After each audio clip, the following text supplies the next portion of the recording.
Queridos irmãos e amigos, desejo que a paz do Senhor Jesus esteja sobre cada vida e em cada coração. Vamos hoje dar continuidade ao Seminário Teológico Palavra de Vida. No módulo 6, nós vamos hoje para a videoaula 4. Estamos estudando sobre a doutrina sobre Deus, a doutrina de Deus, a teologia propriamente dita. Mas antes vamos fazer uma breve revisão da aula 3. Na aula 3, que é a última videoaula, nós vamos deixar o link na descrição. A videoaula 3, nós trabalhamos os conceitos das necessidades do homem, o ser, o ter e o pertencer, e fizemos uma aplicação cristã. Estudamos sobre teísmo e os tipos de teísmo, monoteísmo, politeísmo, o enoteísmo. O monoteísmo é a religião que crê em um só Deus, né? E o politeísmo é a religião que crê em vários deuses. E o enoteísmo é a religião que crê em vários deuses, mas um Deus é superior aos outros. É como se fosse o Deus líder, né? O Deus chefe, o Deus maior. E nós colocamos o exemplo de Zeus. Zeus é o Deus maior do Olimpo.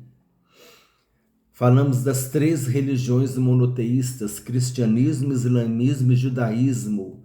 Falamos que o Deus do cristianismo é uma trindade, o Pai, o Filho e o Espírito Santo. E Alá é o Deus do islamismo. Alá não é uma trindade. Então não podemos dizer que Alá e Deus são a mesma coisa, que é só um modo diferente de se referir a Deus, pois há diferenças. Já ouvi dizer, não, está falando de Alá, está falando de Deus. Não. Numa visão assim ampla, né, rapidamente você tem essa noção. Mas se você for olhar mais a fundo, Alá não é uma trindade como Deus cristão. Então são, entre aspas, né, coisas diferentes. Panteão, falamos sobre o panteão, que vem do grego panteós, é o conjunto de todos os deuses. Nós nos referimos aos deuses gregos e romanos. E também se refere ao templo desses deuses. Então a palavra panteão se refere ao templo dos deuses e se refere ao conjunto dos deuses, e a gente fala muito a respeito dos deuses gregos e romanos. A palavra panteós vem do grego pan. Pan é tudo, todos. Lembra assim, jogos pan-americanos, quer dizer, jogos de todas as Américas. Então, panteós são todos os deuses. Teós é Deus, né? Panteós, todos os deuses. O termo sofreu uma romanização, uma latinização, e passou a ser, a gente fala então panteão, porque a nossa língua, nosso idioma, ele vem do latim, então a gente tem facilidade de usar esse termo panteão. Então, panteão é o conjunto de todos os deuses ou o próprio templo desses deuses. Ora você pode ouvir uma se referindo a um, ora se referindo ao outro. Conforme vimos anteriormente, estudamos na última aula sobre o teísmo. Nós, como cristãos baseados nas doutrinas bíblicas, seguimos o monoteísmo e cremos no Deus triuno, trino em personalidade, Pai, Filho e Espírito Santo, e uno em divindade. Há uma linha de pensamento chamada teísmo aberto, que apesar de crer em Deus, levanta dúvidas sobre alguns de seus atributos não comunicáveis.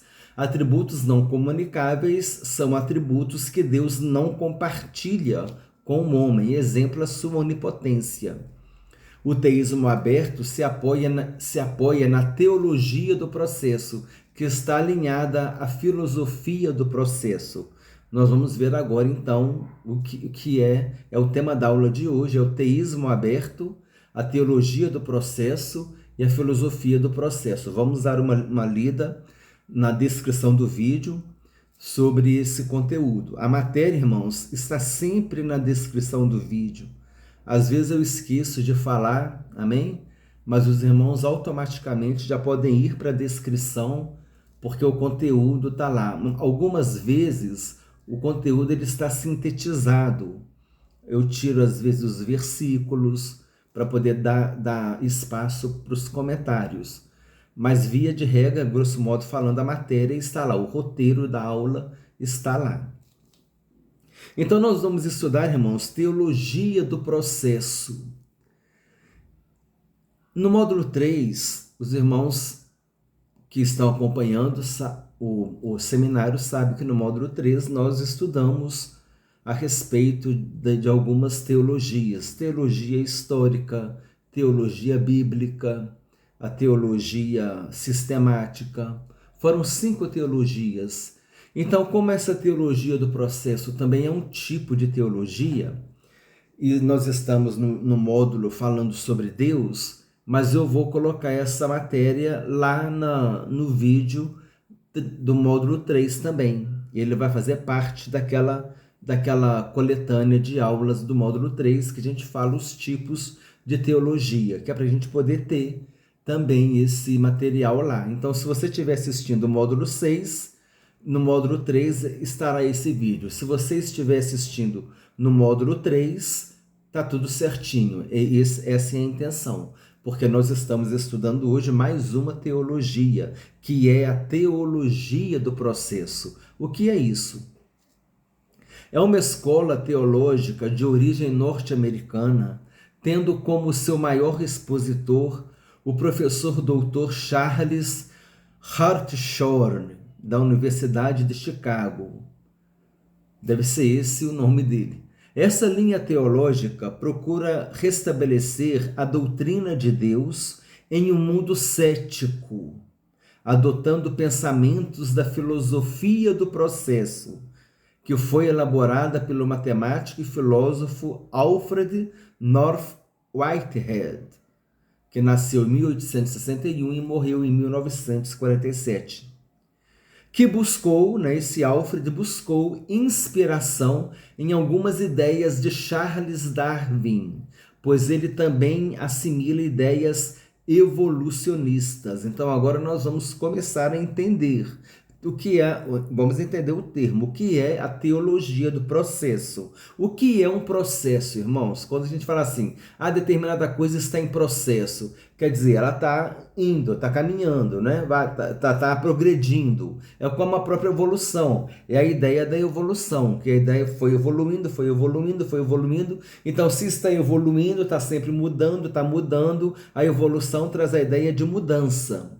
O processo traz a ideia de mudança, está tendo continuidade, vai numa etapa, vai para outra. Então, essa é a ideia do processo. Então, a evolução é algo que está sempre progredindo. Então, está sempre havendo mudanças. Baseado nesse pensamento, a filosofia do processo defende a ideia de que tudo está mudando no universo. Olha onde a gente vai chegar, irmãos. Segundo Whitehead, o mundo é dinâmico, estando sempre em constante processo de transformação. Assim sendo, até mesmo Deus estaria sujeito a mudanças. Quer dizer, o universo está sempre mudando e Deus também estaria mudando. Então, a teologia do processo traz essa ideia de que há uma mudança em Deus. Então, os irmãos estão entendendo por que chama teologia do processo? Porque é algo que vai sempre mudando, que vai sempre evoluindo, que vai sempre saindo de um estágio e vai para o outro. Do processo é continuidade, é dinamismo, é movimento, é mudança. Aí o teísmo aberto também adotou esse conceito. Então, olha só, a teologia do processo está relacionada à filosofia do processo, e o teísmo aberto, ele adotou esse pensamento. Entendeu? Pensamento da mudança. Então, não confundir o teísmo aberto com o teísmo que nós estudamos lá na última aula. E nós fizemos a revisão agora há pouco. Continuando a ler, a teologia do processo maximiza o homem, dando-lhe grande autonomia e liberdade, e minimiza Deus, maximiza o homem e minimiza Deus, questionando sua soberania.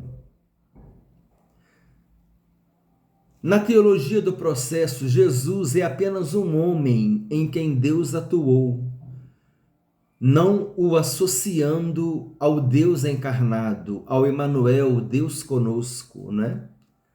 João capítulo 1, Evangelho de João capítulo 1, versículo 1 e versículo 14.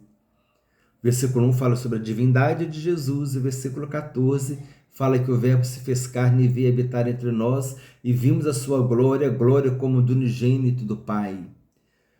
E no versículo 1, no princípio era o Verbo e o Verbo estava com Deus e o Verbo era Deus. A teologia do processo nega a divindade de Jesus Cristo quando diz que Jesus não tem nenhuma diferença intrínseca de qualquer outro homem. Além disso, a filosofia humanista da teologia do processo ensina que a humanidade não requer salvação, enquanto a Bíblia é clara que, sem Cristo, o homem está irremediavelmente perdido e condenado ao inferno por toda a eternidade. As Escrituras ensinam que Jesus Cristo é Deus e que sem a sua morte em favor dos pecadores, ninguém jamais poderia ser salvo. Olha só que interessante, não é, irmãos? Estamos aqui em meio a uma aula estudando sobre Deus, a gente já desemboca lá na cristologia, né? O que nós lemos aqui no parágrafo anterior é algo bem conhecido dos irmãos, de tanto que nós falamos no módulo anterior, módulo 4, né? Que falou sobre a cristologia. O módulo 5 foi o Espírito Santo e o módulo 6 é sobre Deus. O módulo 7, permitindo o Senhor, nós vamos falar sobre a Trindade. Entendendo a filosofia do processo. Então, irmãos, são termos diferentes que aparecem. Teologia do processo, filosofia do processo, teísmo aberto, que está dando uma abertura, né? Questionando Deus, né? Vamos assim dizer, a onipotência dele, a onisciência dele, a presciência dele. Então, são coisas importantes para a gente estudar, porque existe.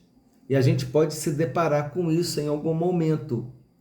E eu sempre estou falando aqui, o nosso propósito é trazer um seminário teológico aprofundado, irmãos. A gente não quer ficar andando em águas rasas, a gente quer águas mais profundas.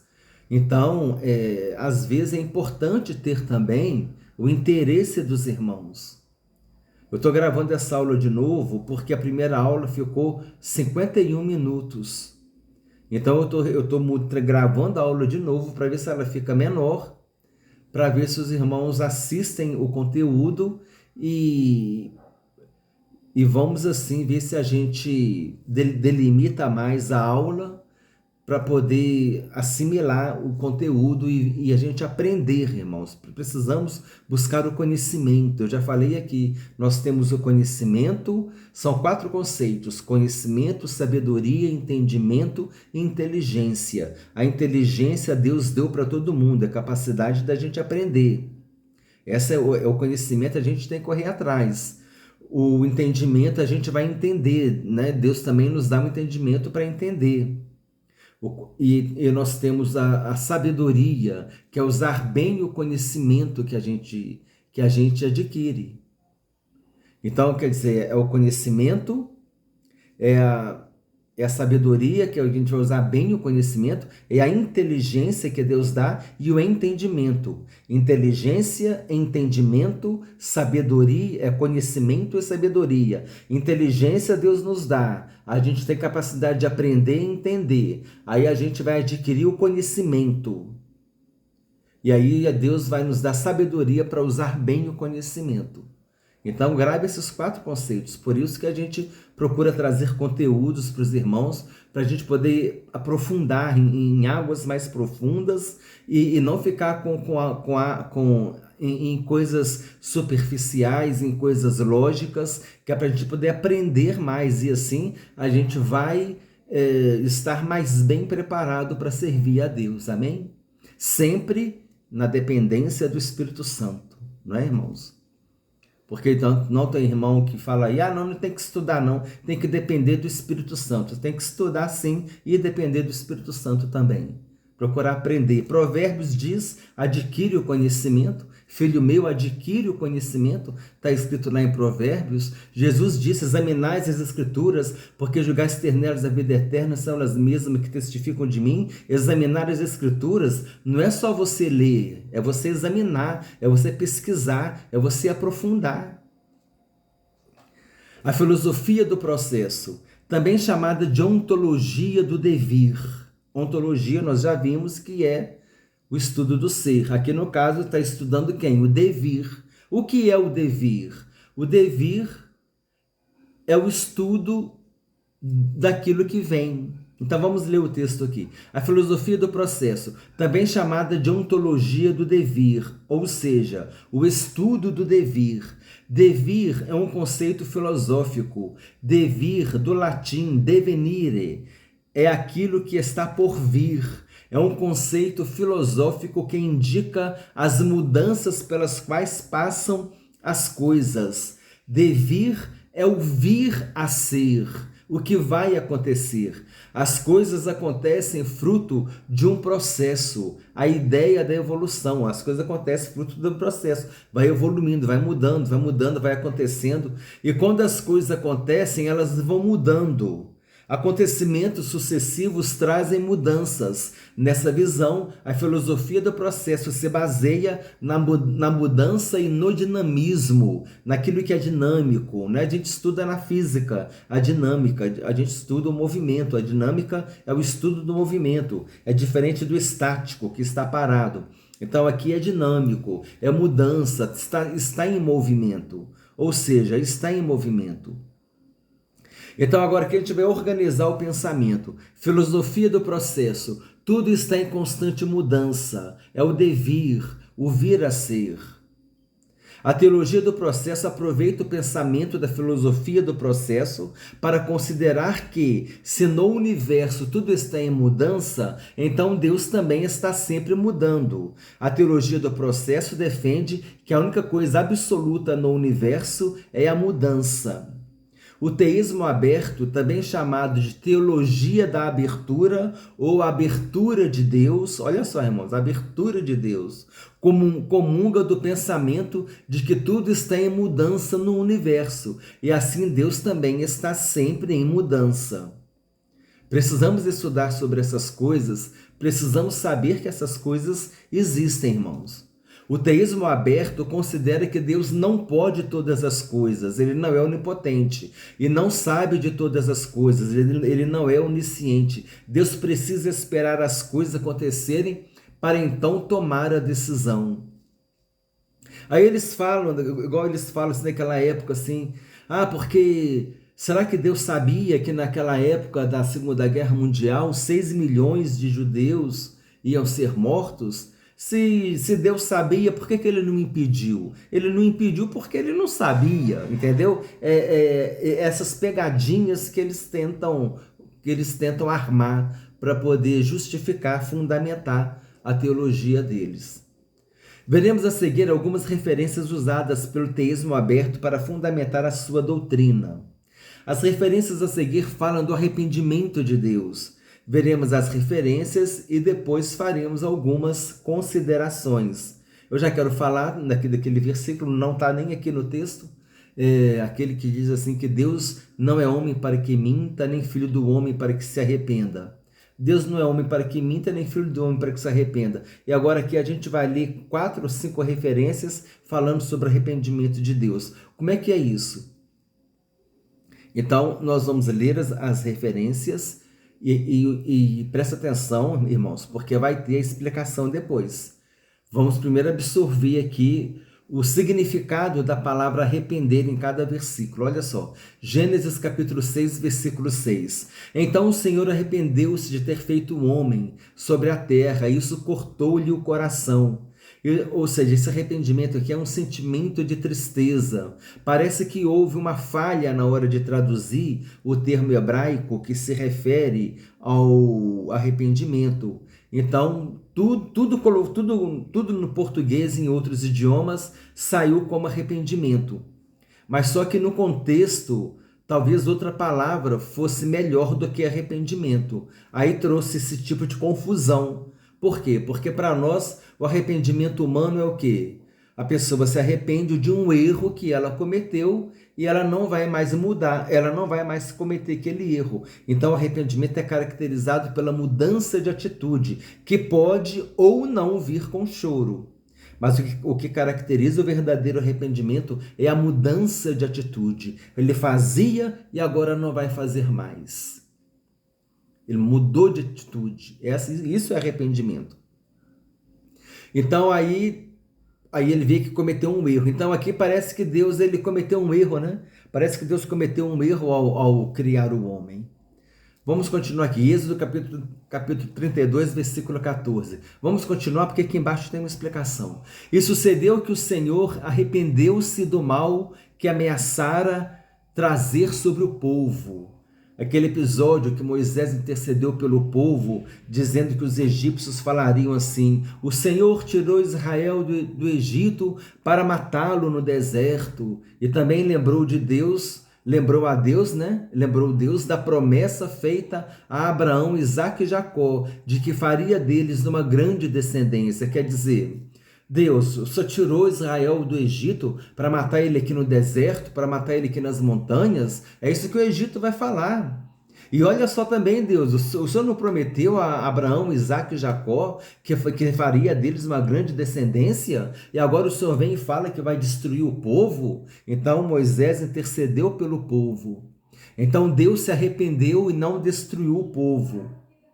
Esse arrependimento aqui está relacionado à compaixão e perdão. Aí talvez pudesse falar assim: e Deus se compadeceu do povo e não o destruiu. Mas não, colocou: e Deus se arrependeu. Aí a gente já sabe que arrepender, na visão humana, o arrependimento é arrepender de um erro que você cometeu. Então quer dizer que Deus errou. Então é isso então são essas minúcias assim que eles pegam para poder justificar a instabilidade de Deus, a mudança de Deus, vamos assim dizer.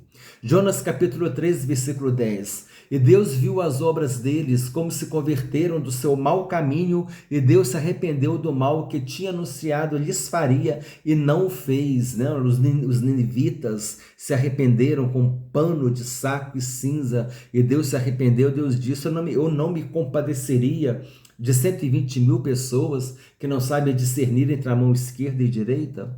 Então quer dizer, ali Deus estava... O arrependimento aqui em Jonas se refere ao consolo que Deus sentiu por causa da atitude dos ninivitas e não destruiu a cidade. Às vezes a pessoa está assim: eu vou tomar uma atitude dura com relação a alguém, mas alguém faz uma coisa tão boa, tão legal, que você fala: eu não vou fazer isso mais não, ele me surpreendeu. Então quer dizer, foi esse sentimento que Deus sentiu. Não é que ele se arrependeu, foi esse sentimento: poxa, eles se humilharam, eles se humilharam com pano de saco e cinza, eles fizeram jejum, até os animais fizeram jejum. Não, eu não vou destruir esse povo. Foi isso que Deus fez. Sentiu compaixão, né? Misericórdia. Então não é que Deus se arrependeu. Então talvez alguns teólogos consideram que talvez em alguns contextos a palavra arrependimento ela foi até mal traduzida, entendeu? Justamente porque para nós o arrependimento é o quê? O arrependimento na visão humana é o quê? É a pessoa que se arrepende de um erro e ela não vai mais cometer esse erro, tomando uma atitude. Mas o arrependimento de Deus é diferente. Então é por isso que a gente tem que pegar cada contexto, cada versículo e ver o que se encaixa ali, né?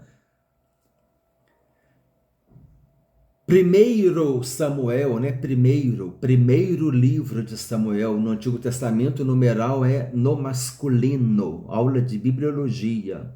Primeiro Samuel, implícito a palavra livro. Primeiro Samuel, primeiro livro de Samuel, capítulo 15, versículo 35. Deus se arrependeu de fazer Saul rei sobre Israel. É uma atitude de descontentamento, de desprezo pelo que Saul fez, né? Aí Deus se arrependeu. Atenção, agora aqui um outro foco. Então a gente volta no arrependimento, tá, irmãos? Mas agora aqui eu vou abrir um parênteses aqui para fazer um comentário aqui. Atenção, em Gênesis capítulo 22, versículo 12, está escrito assim: Então disse, não estendas a tua mão sobre o moço, e não lhe faças nada, porquanto agora sei que temes a Deus, e não me negaste o teu filho, o teu único filho. Então, porquanto agora sei. Essa expressão dá a ideia de que Deus não sabia o que estava no coração de Abraão. Mas aqui é justamente o contrário. Deus estava confirmando para Abraão: olha, Abraão, você é fiel, eu fiz a escolha certa. Eu entendo que Deus aqui estava querendo provar, não para ele mesmo, mas ele queria provar para Abraão que Abraão ele faria tudo em obediência a Deus. Olha, Abraão, você foi tão obediente a mim que você me entregaria o teu filho, você sacrificaria o teu filho em sinal de obediência. Era como se Deus falasse assim: agora eu estou te aprovando, eu te provei e te aprovei. Os irmãos entenderam? Mas aqui, agora, quando está escrito assim, agora sei que temes a Deus, quer dizer que antes Deus não sabia?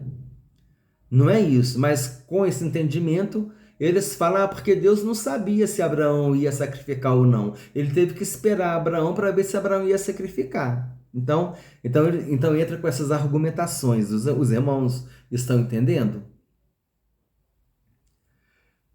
Com essas passagens, o teísmo aberto tenta fundamentar que Deus muda porque se arrepende e não sabia se Abraão iria ser fiel, né? Ele não sabia se Abraão iria ser fiel à palavra do Senhor e sacrificar Isaac, né? Com essas referências, tentam mostrar que Deus muda e que ele não sabe tudo. Então, ficam buscando dentro da Bíblia as coisas, né? Porque aí esse é que é o grande problema, muitas vezes, da heresia. Porque a heresia, ela usa a própria Bíblia. Ah, mas está escrito na Bíblia. Só que deturpa a Bíblia. As heresias adoram falar de Jesus, mas não fala do Jesus bíblico. Jesus disse, aquele que crê em mim, como diz a Escritura, do seu interior fluirão rios de água viva. O Jesus bíblico, o verbo se fez carne e habitou entre nós e vimos a sua glória, glória como do unigênito do Pai. O Jesus bíblico que foi para o monte ser tentado pelo diabo, guiado pelo Espírito Santo, que curou, que salvou, que libertou, que andou pelas aldeias pregando o evangelho do reino, fazendo toda sorte curando toda sorte de enfermidades, libertando os endemoniados. O Jesus bíblico que morreu na cruz para nos salvar, que ressuscitou, que foi elevado ao céu, que voltará, o Jesus bíblico, que é o Emanuel, o Deus conosco, que nós devemos adorá-lo, porque ele mesmo, a Bíblia diz, no Novo Testamento, Paulo, João, dizem que ele é o nosso grande Deus e Salvador. Esse é o Jesus bíblico. Mas esse é o Jesus de acordo com as Escrituras que nós devemos crer. Mas vem as heresias e fala que Jesus é o mestre maior, que Jesus é um grande filósofo, que eu creio no Jesus histórico, e aí por aí vai, não é? O que significa o arrependimento de Deus? Não está relacionado ao arrependimento humano. Agora a explicação, tá, irmãos? Vou fazer a leitura corrida aqui. O que significa arrependimento? O arrependimento de Deus não está relacionado ao arrependimento humano. O arrependimento humano é caracterizado pelo reconhecimento do erro e mudança de atitude. Em relação ao arrependimento de Deus, precisamos ver o contexto no qual essa palavra está inserida e ver qual é o melhor significado para atribuir a ela.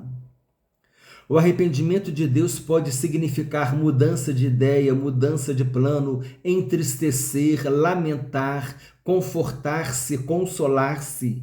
A palavra arrependimento na Bíblia traduz algumas palavras hebraicas, geralmente provenientes da raiz naham. Dependendo do contexto, talvez a melhor tradução fosse lamentar ou entristecer. Quando se traduz o termo hebraico como arrependimento, traz a ideia de que Deus cometeu um erro, porque associamos o entendimento ao arrependimento humano, que pode ser entendido como reconhecer o erro e mudar a atitude em relação ao assunto, não cometendo mais esse erro. Há teólogos que questionam se a tradução arrependimento é a melhor palavra para expressar o sentimento de Deus no contexto do versículo. Tem que ver o contexto do versículo. Por isso é importante pesquisar no original bíblico o sentido no qual a palavra arrependimento está sendo empregada: ter pena, ter compaixão, lamentar, sofrer pesar, confortar-se, ser confortado, aliviar-se. Eu entendo que Deus ele se confortou, ele se aliviou quando ele viu os ninivitas tomando aquela atitude de humilhação com pano de saco cinza, né? vestindo saco e cinza, se humilhando com pano de saco e cinza, e jejum, e até os animais jejuaram. Deus ele se aliviou, ele se sentiu confortado com aquilo. Então aquele peso que Deus ia pesar sobre Nínive, Deus ele recolheu a mão, porque ele se confortou, né? Talvez até mesmo se alegrou. Mas aí não foi aquele arrependimento, né, com peso da palavra que a gente conhece. Por isso que quando a gente vai preparar uma mensagem, irmãos, é preciso fazer uma pesquisa sobre o conteúdo que a gente vai preparar a mensagem, preparar um roteiro, levar uma coisa preparada, né, para levar uma mensagem abençoada para os irmãos. Eu não sou adepto do pensamento. Lá na hora Deus dá. Eu vou pregar amanhã, lá na hora Deus dá. Não, não é lá na hora Deus dá, não. Você sabe que você vai pregar amanhã, prepara a mensagem. Ora, Senhor, qual é o texto? Deus te dá o texto. Em cima do texto você prepara a mensagem, pesquisa, vai na Bíblia de estudo, vai no dicionário bíblico, se enriquece do conteúdo e traz uma mensagem abençoada para os irmãos. Amém? Analisando o versículo. No outro vídeo eu falei isso tudo aqui em quase 10 minutos, por isso que ficou longo. Analisando o versículo. Em Gênesis capítulo 1, versículo 31, o texto bíblico diz que Deus se arrependeu de ter feito o homem.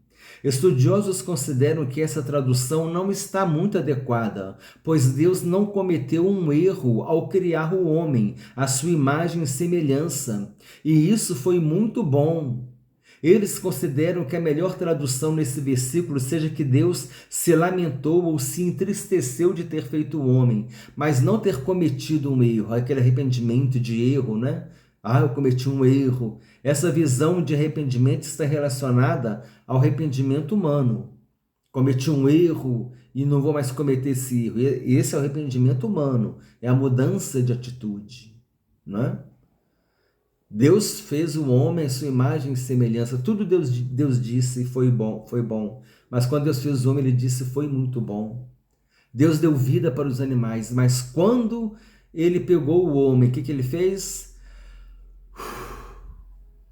Ele soprou, o sopro saiu de dentro de Deus.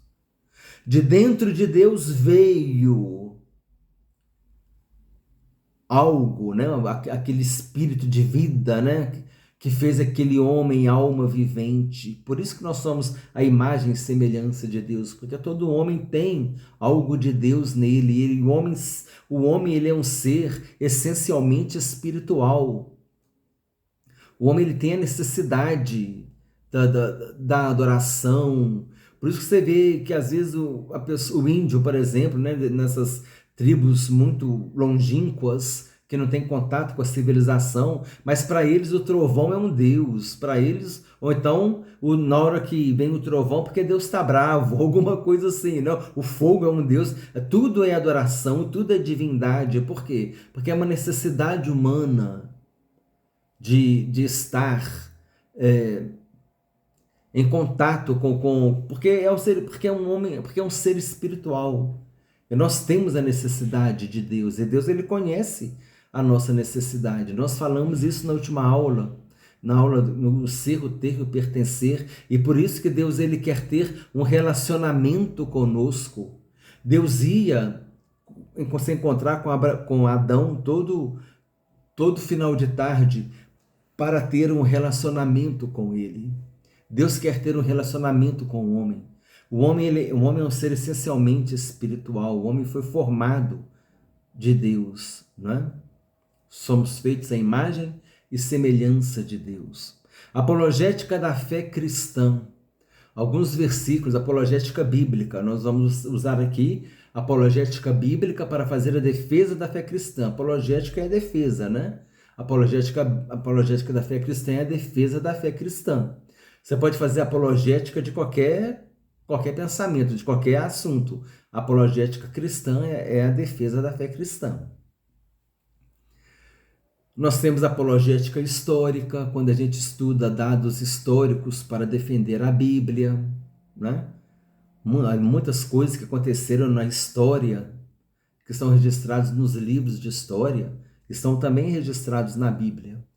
Então existe uma apologética histórica. Então não pode falar que a Bíblia é uma mentira, né?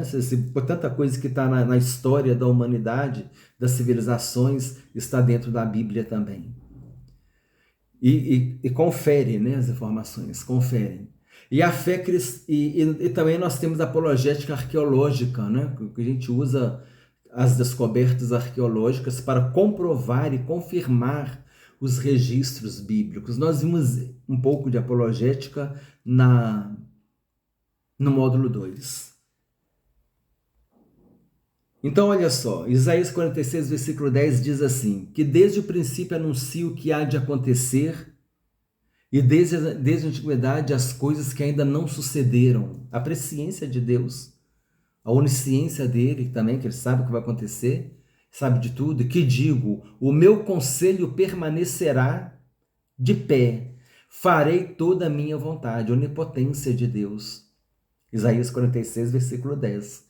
Que desde o princípio anuncio o que há de acontecer e desde a antiguidade as coisas que ainda não sucederam, que digo, o meu conselho permanecerá de pé, farei toda a minha vontade. Malaquias capítulo 3, versículo 6, porque eu, o Senhor, não mudo, por isso vós, ó filhos de Jacó, não sois consumidos. Hebreus capítulo 13, versículo 8, Jesus Cristo ontem e hoje é o mesmo e o será para sempre. Tiago capítulo 1, versículo 17, em Cristo não pode haver variação ou sombra de mudança. Fora outros versículos que poderíamos mencionar sobre a onipotência, onisciência, onipresença de Deus, nós vamos estudar mais a fundo nas próximas aulas, quando estivermos estudando os atributos comunicáveis e os atributos não comunicáveis de Deus. Resumindo a aula de hoje, a videoaula 4, nós aprendemos o que é a teologia do processo, o que é a filosofia do processo, tudo relacionado à mudança, né?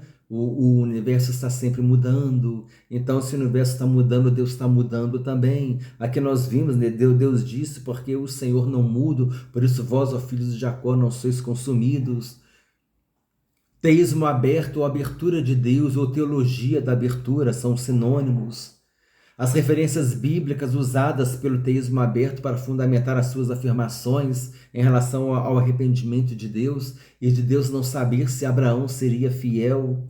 As referências bíblicas da apologética cristã que acabamos de ler agora, né? que fala sobre que Deus faz a vontade dele, que Deus não muda. E o que significa o arrependimento de Deus? Irmãos, é muito importante. Esse arrependimento de Deus aqui foi uma aula dentro de outra aula. Podia ter separado essa aula e eu poderia ter feito uma aula só sobre o arrependimento de Deus. Mas como está aqui sendo usado como uma arma mentirosa, né, pela teologia do processo para falar que Deus muda, que Deus é instável, a gente teve que ligar os dois assuntos aqui para fundamentar o conteúdo. Amém? Mas então é isso. Então, o que significa o arrependimento de Deus? Dar a melhor tradução, dar a melhor tradução. A gente pega os vários significados do arrependimento, conforme nós consideramos aqui, dar a melhor tradução de acordo com o contexto. Porque a palavra arrependimento tem vários significados. Então, irmãos, assim nós terminamos a aula de hoje. Agradeço a oportunidade em nome de Jesus, louvo a Deus por você que ficou até aqui conosco e assim nós vamos nos preparar para a próxima aula, se Deus quiser, e compartilha, irmãos, com irmãos e amigos, compartilha com as pessoas que gostam de estudar a palavra de Deus, não segura só para você não, compartilha porque a gente está se esforçando para trazer um conteúdo aqui, como se fosse mesmo um seminário teológico. Talvez uma aula dessa aqui você tivesse que pagar mensalidade de 200, 300, 400 reais numa faculdade de teologia para ter uma aula dessa aqui. Nós estamos entregando esse conteúdo aqui gratuitamente. Nosso objetivo é servir a Deus e contribuir para a formação de obreiros que possam servir melhor a Deus. Nós estamos querendo contribuir na formação de obreiros, de pregadores, para que a gente possa ter mensagens com um peso maior, com mais bagagem, com mais inteligência, com mais conteúdo, realmente que tragam uma formação e uma informação para o povo. Que traga uma informação abençoada para o povo e uma formação teológica para o povo, para que o povo fale, quando nós formos falar de Jesus, que a gente fale com propriedade, que a gente fale com conteúdo, aquilo que eu falei outro dia, quando a gente mostra que a gente tem conhecimento, quando a gente mostra que a gente fala com propriedade, quando a gente mostra que a gente fala com conteúdo, as pessoas se interessam em nos ouvir. Claro que sempre na dependência do Espírito Santo e tudo para a glória de Deus. Desejo que Deus te abençoe ricamente em nome do Senhor Jesus Cristo.